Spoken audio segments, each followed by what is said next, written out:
¿Cómo están, chicos? Vamos a hablar acerca de lo que es la equidad salarial interna. Es un tema que ya anteriormente habíamos mencionado en semanas anteriores, pero es algo que tenemos que seguir tratando, así que revisemos un poco el concepto, ¿no? Eh, Creo que ya lo entienden igual, pero vamos. El concepto de equidad interna tiene que ver con la percepción que tiene el individuo, en este caso el colaborador, sobre la justicia de las retribuciones de los distintos puestos en una misma organización, ¿no? Comparadas con las funciones y responsabilidades de los mismos. ¿Está bien? Estamos hablando de la misma empresa. Porque a veces hay funciones, hay cargos, hay puestos de trabajo que tienen un nivel de importancia similar dentro de la empresa, porque así lo pueden evidenciar en el organigrama probablemente. Entonces hay que ver si efectivamente el tipo de salario que tiene la persona en ese puesto es similar o es equitativo al tipo de salario, ¿no? Al nivel de salario que tiene la otra persona en un puesto de responsabilidad similar o de valor similar para la empresa, ¿no? En este caso, ¿qué es lo que se valora? Se valora el puesto, más no la persona. Ojo, ¿está bien?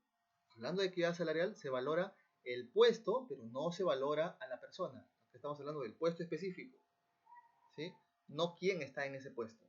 No es porque tú eres mi pata o tú eres mi amiga, yo te voy a pagar un poco más, ¿no? Porque yo soy más amigo del gerente, no. Estamos hablando del puesto de trabajo. El puesto es equivalente a otro por nivel de importancia, entonces debe ser equitativo el nivel de sueldo, sí, ya, entonces, por ahí está. ¿Cómo están actualmente? No son equitativos, hay que equipararlos, ya. Estamos hablando de puesto de trabajo más no de la persona, ¿está bien? Si dos puestos tienen el mismo valor, deberían recibir la misma retribución básica, ¿sí? El mismo valor del puesto, no puestos iguales, ojo, el mismo valor del puesto, no estamos hablando de puestos iguales. Una de las mejores prácticas en materia retributiva es que los puestos de trabajo de las empresas cumplan con el requisito de valor comparable. ¿Está bien? Entonces, y para hacer esto, ¿qué es lo que hacen las empresas? Bueno, básico es no solamente hacer la revisión y todo, sino también hacer una encuesta, ¿no? Los tipos de encuestas de salarios de las que ya habíamos hablado anteriormente. Sabemos que hay encuestas internas, hay encuestas para medir el tema interno y para medir el tema externo. En este caso, una encuesta, ¿no? Es la técnica o es un procedimiento donde los resultados deben ser confiables, ¿no? Para llegar a asignar salarios razonables, ¿no? Sobre todo que se muevan dentro del mismo ambiente de salarios de las empresas de la comunidad, ¿no? Si es que queremos ver el tema de equidad también externa por ese lado. Pero internamente se trabaja esto, ¿no? Una vez que la empresa ha ordenado sus puestos jerárquicamente, es algo que también conocen ustedes, siguiendo los lineamientos acostumbrados o que hayan hecho las modificaciones correspondientes según las instrucciones de la dirección, se encuentra en la siguiente situación, ¿ya? Siguen pagando sus salarios según se acostumbra, ¿ya? Esa es la primera opción, siguen pagando los mismos salarios, o investiga cuánto están pagando las otras empresas competidoras que forman su mercado también, ¿sí? Si siguen los mismos salarios bajo las mismas políticas, está corriendo el riesgo de generar un índice de rotación en su personal bastante elevado. Ojo, es importante eso. Puesto que una de las principales causas de rotación externa del personal es la inconformidad con los salarios bajos percibidos en algunos casos. E incluso de manera interna. Ojo, incluso de manera interna. Porque a veces digo, oye, pero yo tengo las mismas funciones similares, a pesar de que estamos en distintas áreas, pero ¿por qué él gana más, no? ¿Yo por qué gano menos? ¿O por qué ella gana más y yo menos? Ese es el tema, ¿no? Por eso es que es importante hacer este tipo de encuestas y sobre todo evidenciar eso también, evidenciar la carga de trabajo, evidenciar las funciones del puesto, etc. Aspectos fundamentales que se debe cubrir en una encuesta de salarios, algo que, un poco para que repasen lo que ya habíamos mencionado en algún momento.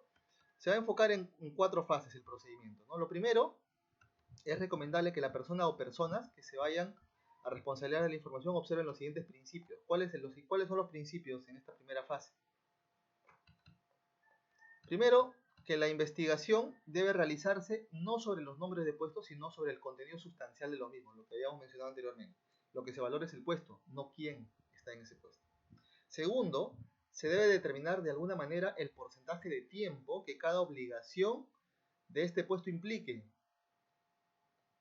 Porque en algunos casos sucede que en puestos con el mismo nombre y con funciones iguales, el tiempo dedicado a una es diferente, a cada una es diferente, ¿no? En consecuencia, los salarios serán diferentes. Por eso hay que determinar el tiempo de trabajo también, ¿no? El tiempo que esta obligación implique, ¿ya? Es importante. Por otro lado, otro principio es de investigarse los requisitos de la especificación del puesto que deben cubrir las personas que lo ocupan, como la experiencia previa, esfuerzo mental, físico, habilidad, responsabilidad, competencias, experiencia, etcétera, etcétera, ¿no? Como ya les había dicho. Especificación del puesto. Recuerden que especificación del puesto no es lo mismo que la descripción, ¿sí? La descripción tiene que ver con las funciones que debe realizar el colaborador. En la especificación del puesto tiene que ver con todo lo demás. ¿A qué se refiere? La experiencia, eh, eh, la profesión que tiene la persona, ¿no? El nivel de competencias, habilidades que ha desarrollado, etcétera, etcétera, ¿no? Y por último, el último principio es que no se consideren solo los salarios en dinero, sino que de alguna manera se tomen en cuenta las compensaciones económicas y en especie, el tipo de compensaciones que habíamos visto anteriormente, ¿no? Como compensaciones emocionales, de las cuales ustedes ya conocen. Entonces, ¿cuál es la otra fase? Son los aspectos previos a la encuesta. Una vez que ya viste la primera fase y tuviste en cuenta todos esos principios de los que hemos hablado, ahora hay que tener en cuenta los aspectos previos a la encuesta. Es quién deberá responsabilizarse sobre la correcta obtención de los datos, ¿no? Es necesario que quien vaya a tomar esta responsabilidad sea una persona que esté lo suficientemente familiarizada con los puestos de la empresa. Porque al tener que compararlos con otras empresas inclusive, se encontrará con situaciones como por ejemplo qué puestos del mismo nombre puestos del mismo nombre tienen funciones diferentes, y para medir el salario tendrá que comenzar por revisar el grado de dificultad y responsabilidad de estos puestos, ¿no? Que estos puestos sean iguales a los de su empresa. Y esto va a ser difícil. Por eso es importante que la persona que haga conozca de estos puestos, ¿no? A veces no es fácil solamente contratar a una tercera persona para que haga ese tipo de encuestas, ¿no? Tiene que haber que esté relacionado también con una persona de la empresa para que conozca y sea más real la información que van a obtener. La tercera fase es las empresas participantes y el diseño del cuestionario, ¿no? ¿Qué empresas deberán ser investigadas? Esta pregunta no es nada fácil en realidad, porque implica aspectos bastante complejos, ¿no? Para partir de ciertas causas lógicas que producen precisamente los aspectos de desajuste en la estructura salarial, ¿sí? Por ejemplo, Lanham, en sus orientaciones al respecto, dice, ¿no? Es un autor, dice que si la principal competencia que una compañía sufre en el mercado de mano de obra proviene de otras compañías del mismo tipo en la industria, entonces son estas empresas las que deben formar el grupo de las investigaciones, ¿sí? Y no es fácil, pues, porque no es fácil sacar información de la competencia, ¿no? Entonces, esos son los aspectos a tener en cuenta. Ahora, este es un modelo de encuesta regional, encuesta salarial, donde ustedes pueden evidenciar, por ejemplo, la fecha de iniciación, terminación, empresa investigada, ¿no? Giro de la empresa, el puesto que se va a evaluar, ¿sí? La clave de la empresa investigada es un código que a veces se le pone a cada empresa para diferenciarlas. ¿Qué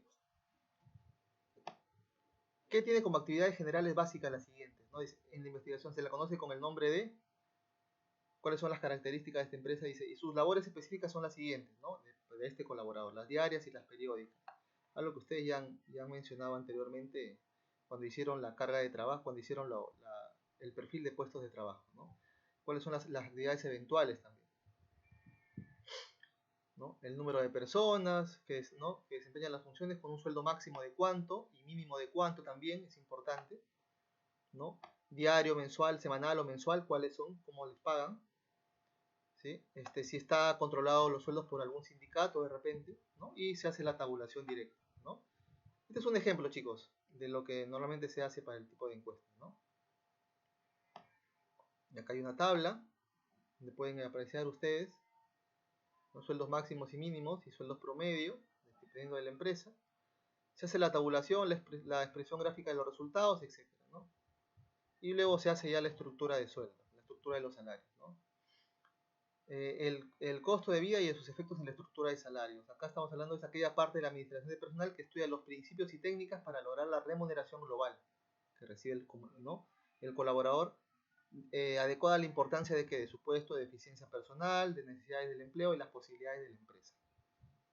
O sea, tú puedes hacer la encuesta definitivamente y ver si efectivamente tienes que hacer algún cambio, pero esos cambios también va a depender, o los puestos o los sueldos que vas a aplicar va a depender del mismo puesto, de la eficiencia del personal, o sea, qué tan eficiente es el colaborador en ese caso, ¿no? En ese puesto, las necesidades del empleado, si requiere realmente alguna mejora y sobre todo si puedes hacerlo, si puedes pagar de repente o dar algún incremento en ese puesto, ¿no? Esto es lo que tenemos que tener en cuenta. Ya saben que la equidad interna básicamente te habla de la comparación de puestos en una misma empresa y está relacionada con la equidad externa también porque el tipo de encuestas salariales también te ayudan a tener en cuenta estos temas. ¿Listo? Esto es lo que teníamos que ver el día de hoy y nos vemos el día de la videoconferencia.